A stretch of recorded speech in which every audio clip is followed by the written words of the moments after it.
Amid the controversy over America's leaked Yemen war plan, Houthis claimed they targeted several warships in the Red Sea, including the U.S. aircraft carrier Harry S. Truman. In a press briefing, in fact, the Houthi spokesperson, Yahya Sarriah, said the group targeted the vessels using ballistic and cruise missiles and drones. This a day after U.S. Defense Secretary Pete Hegseth ordered the extension of Harry S. Truman's deployment in West Asia.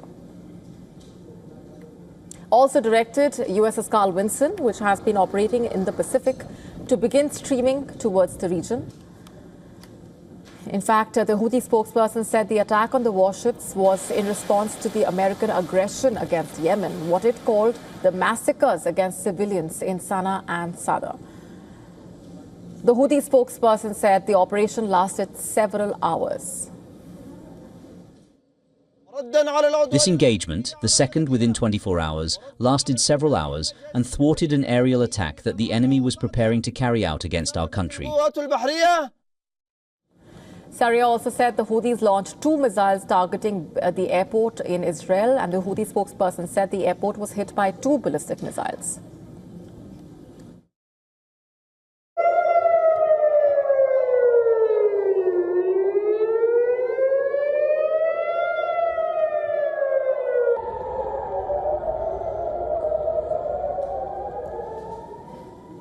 Air raids, sirens and explosions were heard over Jerusalem, Tel Aviv and central Israel on Monday as the Israeli military said it intercepted a missile launch from Yemen.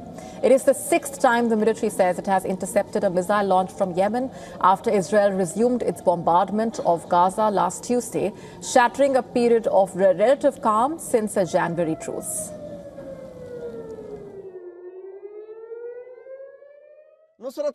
In support of the oppressed Palestinian people and in solidarity with its brave and noble resistance, the missile forces targeted Ben Gurion Airport in the occupied city of Jaffa with 2 ballistic missile, one Zulfikar and the other a hypersonic Palestine II missile.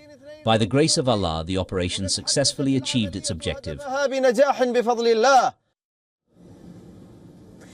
The Israeli army says it has yet again struck 2 military bases in central Syria, a day after the European Union's foreign policy chief warned strikes in Syria and Lebanon risked escalation.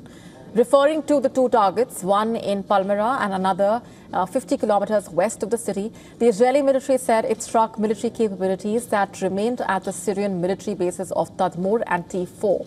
The IDF added that it will continue to act in order to remove any threat posed to the Israeli citizens. On Friday, Israel confirmed targeting the same bases after a war monitor first reported the raids. Meanwhile, international internet monitoring service NetBlocks is reporting a nationwide internet shutdown in Syria. Israel has launched hundreds of strikes on military sites in Syria since HTS-led rebels overthrew Bashar al-Assad in December. Israel says it wants to prevent weapons from falling into the hands of new authorities it considers jihadists. The Israeli military has also deployed troops in the UN-patrolled buffer zone on the Golan Heights, while Prime Minister Netanyahu has demanded the demilitarization of southern Syria. Syria's foreign ministry has accused Israel of waging a campaign against the stability of the country. On Monday, during a visit to Jerusalem, the EU foreign policy chief had warned that Israeli strikes on Syria and Lebanon were threatening to worsen the situation.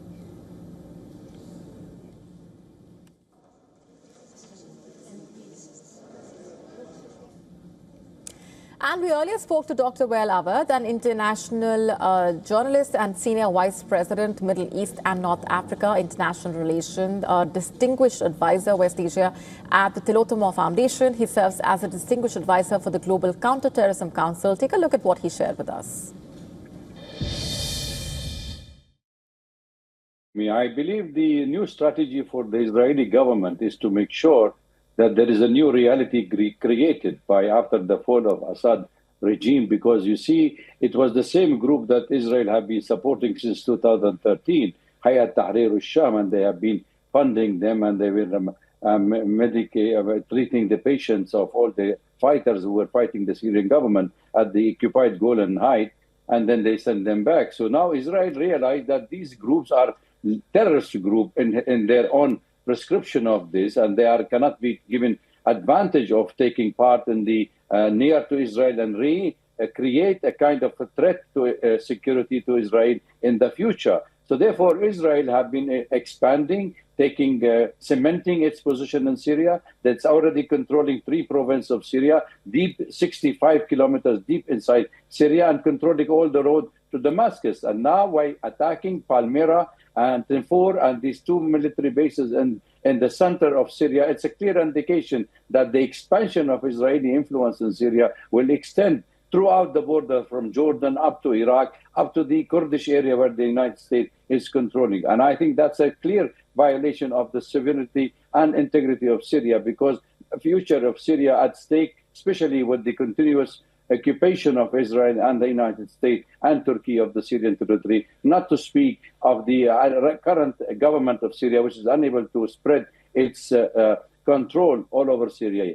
To stay up to speed with the latest news, download the WION app and subscribe to our YouTube channel.